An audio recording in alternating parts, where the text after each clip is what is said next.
Oh, this is going to be a tough one. I really wish that I landed on one end of the spectrum or the other for this book. It's pretty rare that I read a book and don't have strong feelings one way or the other. Usually, if I have middling feelings towards a book, that's when I just kind of DNF it and move on. I read Ascendant by Michael R. Miller, which is kind of a spiritual successor to Aragon, the popular YA Dragon Rider series from the early 2000s. Now, I never read Aragon growing up or saw the movies or anything, so I definitely think I'm missing that built-in nostalgia that this book potentially requires. But I think that if that was a favorite series of yours, or if you like dragons in general, then this might really work for you. This review will kind of be a mix of both positive and negative, but this is also probably the most subjective review I've ever done. There were very few things that were objectively bad, honestly, maybe only one thing. I think it was mostly written well, but I am just simply not the target audience for this book. I saw this and thought that maybe it would be the thing that got me into dragons, and it almost did, but certain things for me just didn't quite click, which I'll talk about in a bit. I also want to say before I start that Michael R. Miller is genuinely an awesome dude. I've had nothing but extremely pleasant interactions with him, and I think that it's insanely impressive to see how well this series has sold as a self-published work. It's caught the eye of multiple big YouTubers, and I think there's a lot of people who really enjoyed it, but we'll talk more about that later as well. Before I tell you what the book is about, I'll just recognize that yes, I don't have my fancy green screen editing on this one. My power went out for a couple days, and then pretty much immediately following that, my internet went out. So I really haven't had time to do a lot of recording and editing and looking stuff up and whatnot.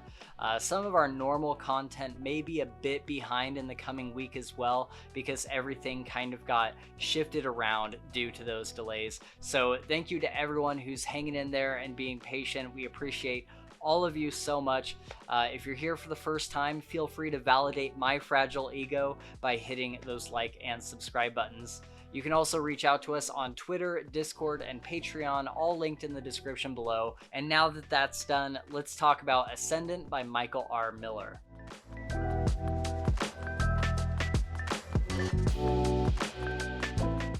In Ascendant, we follow Holt Cook, who is our teenage protagonist, and get some slice of life stuff where we see that he and his father are cooks for the Dragon Riders who protect the kingdom and consist of the upper echelons of this society. We can see that he has great admiration for these riders, much like a boy kind of idolizing his favorite football player or rock star. He ends up meeting a retired rider. God, that's so hard to say. It's like the third time I've tried it.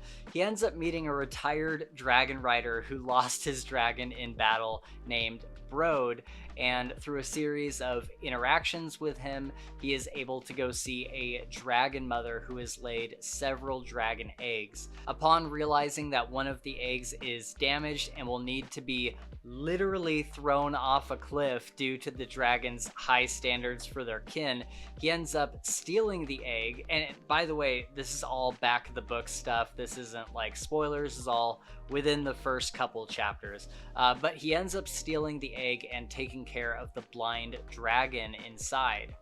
After the dragon has grown a bit, a coup breaks out in the kingdom, and he's forced to flee with Broad and another young rider princess named Talia to survive and sort out what's going on. Over the next few months, he is mentored by both Broad and Talia to become an unofficial dragon rider and use his dragon's unique abilities and for the dragon to overcome his physical hindrances. Also, while all this is taking place, an undead army is storming across the land, spreading a kind of plague known as the Blight. We also see some potential that not everyone is who they seem or actually seeking what is best for the kingdom.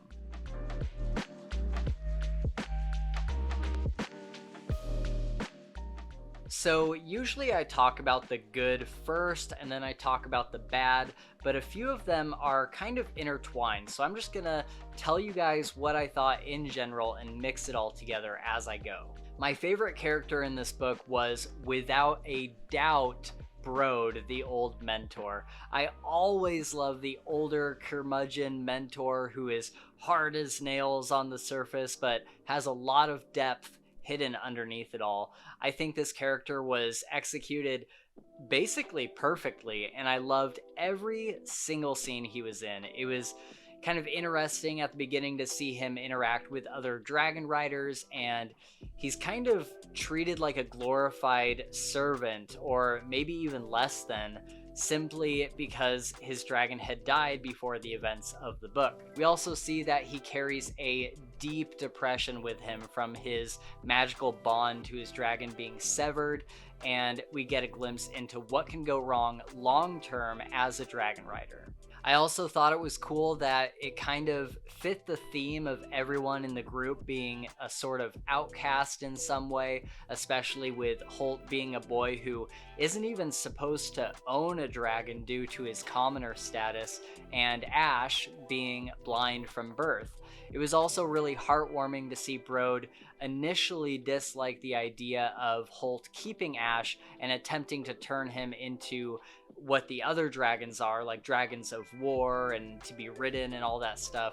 But the more that he sees the bond between Holt and Ash grow, the more that he kind of comes around and gets into it. Something that kind of hooked me right from the beginning and kept me reading initially was seeing Holt care for this baby dragon who couldn't see.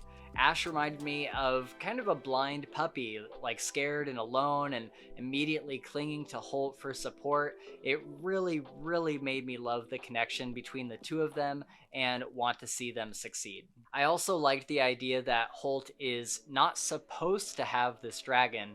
It's only essentially the nobility that are able to become dragon riders, and even outside of that, you can't just have a dragon. You have to join the order if you're going to have your own dragon at all. Holt, being very lowborn, would absolutely get crushed by the law for running away with this dragon. And that kind of brings me to my first negative point. It really seemed like this conflict with him being lowborn and secretly having this dragon was going to be much more of a plot point, and it just wasn't quite. I was hoping that there would come a point where Ash is taken from him and he has to spend time getting him back and fighting his way through guards and hopping on the back of his dragon at the last moment and frantically flying away and like fighting off other dragon riders on the way out. But spoilers, we never really get a scene like that. It does kind of come up at the end of the book, but it's quickly resolved with no major conflict involving Holt and Ash. And maybe that's a little spoilery, but I really don't think that it will affect your enjoyment of the story unless it's something that you were hoping for as well, in which case it wasn't there. So the other negative I have on the same point is that Ash's blindness doesn't really feel like it has a whole lot of consequence, or major setbacks in general. They kind of find a Deus Ex Machina workaround, and then he's basically just like any other dragon. At the beginning, it was such a strong plot point, and it actually had me worried and invested in these characters, like, how is he going to learn to fly or even walk around with blindness? Can he develop some sort of sonar? Can he develop some sort of sonar or use exceptional hearing to his advantage or something, which he kind of does, but it's not used to its best effect, I feel like. I would have loved to see them struggle with this all throughout the book, only to find a perfect solution when they need it most at the very end, and then develop it from there over the next few books. But it was kind of magicked away near the middle of the book, and it felt like it never really came up again, which was really disappointing. Now, to be fair, I've only read the first book, so maybe it comes back into play again in the next book or the one after that, but so far that hasn't been the case in my opinion. I will say that there was an awesome moment at the end, at the very end of the book, involving their kind of magical workaround that they figured out. But I won't spoil that for you. You will definitely know it when you see it. Another thing I'm kind of conflicted on is I really liked the world building, and like I mentioned, I love the class system and kind of the conflict there, if it could just get explored a little bit more. And then once we get on the road with our group of outcasts, I really, really loved the dynamic between all of them. Sincerely, those were some of my favorite scenes. However, I also kind of feel like the tone was very reminiscent of your basic fantasy series, like the Ryuria books. When the author reached out to me, he said that the first book is very much a classic hero's journey, and then it kind of develops from there in the next books. And he wasn't kidding. I'm kind of interested to see if the second book adds more shades of gray. That's a weird way to say that. I'm kind of interested to see if the second book adds more shades to the overall tone and feel of the story, but for this one, it was pretty straightforward, and it didn't really set itself apart too much from other fantasy that I've read. It's not necessarily a bad thing, it's just my very subjective view of the overall tone of this book. I also felt like some parts of the story kind of lacked significant depth. At the beginning, we meet Holt's father, and I really liked him, and I was interested to see what would happen with his character when we see them get separated during Holt's escape from the castle. Like, would we meet up with him later and he's joined a group of not outlaws, but rebels? That's the word I'm looking for. Like, would we see him join up with a group of rebels and they'd be kind of like, you know, he was able to get out of the castle with their help, or, you know, what's going to happen with his dad? But much later in the book, when we get some resolution to that, it feels like we're really supposed to be invested in his and Holt's relationship and care about what's happening in that scene, but it honestly just wasn't there for me. I feel like we didn't get enough time to build their relationship in any real significant way for that scene to pay off properly. I really like the relationship that Holt builds with the other characters around him, so I was surprised by the lack of relationship with his father. So with that, let's talk about the main character, Holt. And this is the hard part of the review, because, like, this is probably the most critical that I'll be. Holt was undoubtedly my least favorite part of the story, which is a huge bummer because if I remember correctly, he's the only point of view in this entire book. So you don't really get it broken up by other characters and like hopping in to their heads. He feels kind of like an Amazon Basics protagonist, if you know what I mean. He's kind of a general good guy and doesn't have very much flavor to him. I was able to easily predict just about every decision he would make when he found himself at a metaphorical crossroads, and I never felt like he was going to do something that I wouldn't expect. He never really surprised me, and I really wanted to like this character. I mean, who doesn't want to like the main character? And especially with how the book started out, it seems like he was going to be built into a deeper character than what he started out as, but he was a little too vanilla compared to, especially compared to the older, complicated mentor Brode. And I know that I'm going to get comments saying, well, he's 16. Teenagers aren't that complicated. And while I definitely agree, just because that's how kids that age are, it doesn't make it super fun or engaging to read when they don't have a whole lot of depth. I don't know about you, but I was definitely a deep teenager. I was much different than all of the other boys. It's like the I'm not like other girls trope, but it's me. So right about now, it's seeming like I'm being pretty harsh on the book, and maybe I am, but I do want to say that I did enjoy this book. It's just a little bit of a mixed bag for me right now. I feel like there's a lot of potential for this series, and it could definitely explore some deep themes and put a fresh twist on a more classical kind of story throughout the next entries in the series.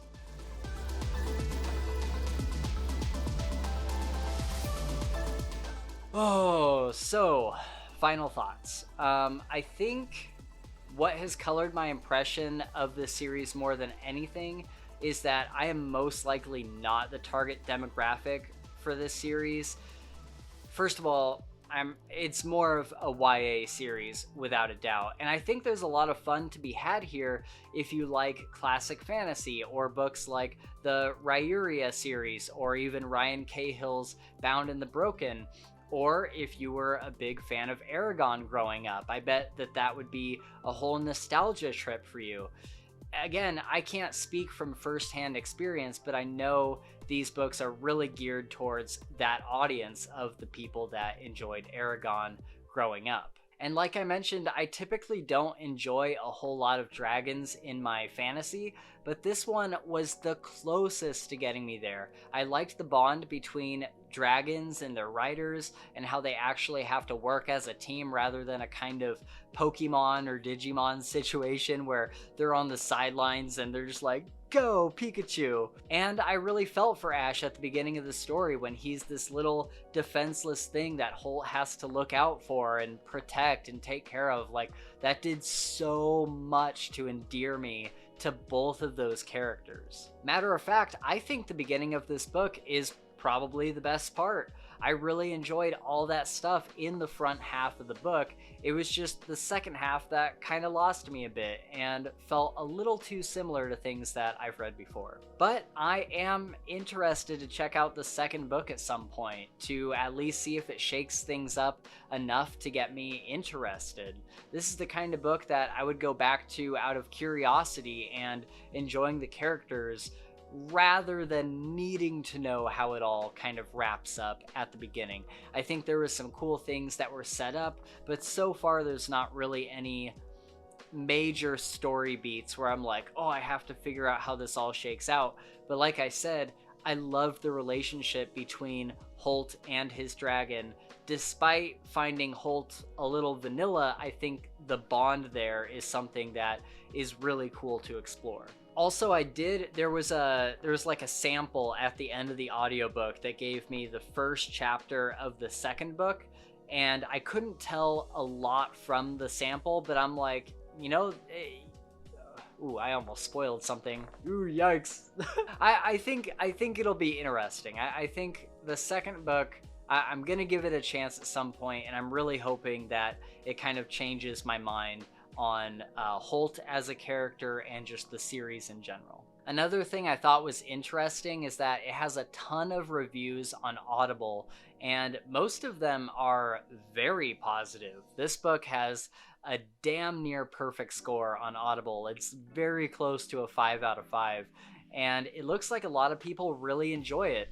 This is one of those times where I would love to know what other books these reviewers enjoyed. Like, I wish everybody had, everybody does have an account on Audible, but I wish you could like click the name and see their profile and see what other books they've read, so I could see if it's more of a me problem or if it's just that the other reviewers and I have different tastes in books, which is also fine.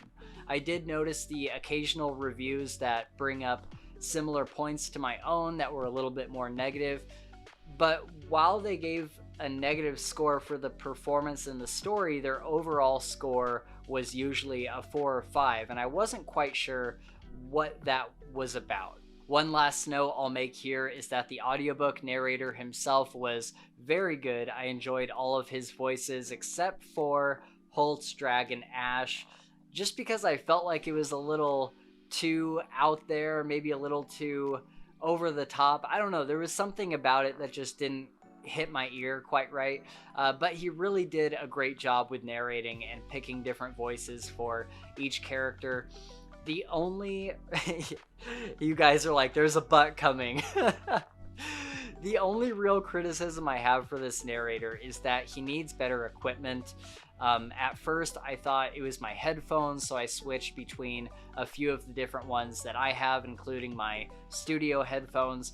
But each time, it still sounded like the narrator was talking through like a radio rather than a crisp microphone. There was always kind of a vague hissing and blurred edges to his words. Overall, I didn't mind it that much, but I did notice it throughout my listening. But Spencer, your microphone isn't that great. Look, I'm not getting paid for this like a professional narrator is, so shut up.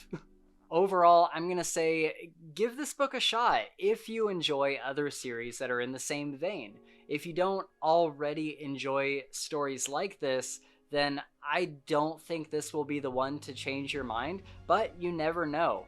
I think I'm probably an outlier when it comes to my thoughts on the book, given all of the positive feedback it's getting. I certainly wish Michael R. Miller all the success in the world. I always love to see a self-published author succeed and find a place in the reading and writing community, and I think that's the best part about all of this. There's literally something for everyone, no matter who you are. You want to see big burly blue aliens get it on in space? There's literally a book for that. If you want to see a classic hero's journey about a boy and his dragon, there's a book for that too. I think that you should enjoy whatever it is that you want to enjoy, and I'm not here to dissuade you from anything. I'm just another guy on the internet sharing his thoughts, and I'm really glad that all of you give us some of your time and help make this community so incredibly wonderful. So what do you think? Are you going to give Ascendant a shot, or is it probably not for you? Let me know in the comments or reach out on Twitter. We're always down to chat there. We also have a Discord server that is slowly growing and we'd love for you to be a part of it. If you'd like to help support the channel financially, check out our Patreon. It helps pay for our editing software and microphones and stuff like that. If you like this content, please consider subscribing and joining the Fantasy Files community. Ascendant will be linked in the description if you'd like to check it out, and I'll also link the author's Twitter and website and all that stuff down there. You can go follow him and check out some of his other works. Thanks for watching, and we'll see you in the next video. And a big shout out to our first Night Angel tier patron, Shad Zaman. Thank you so much, man.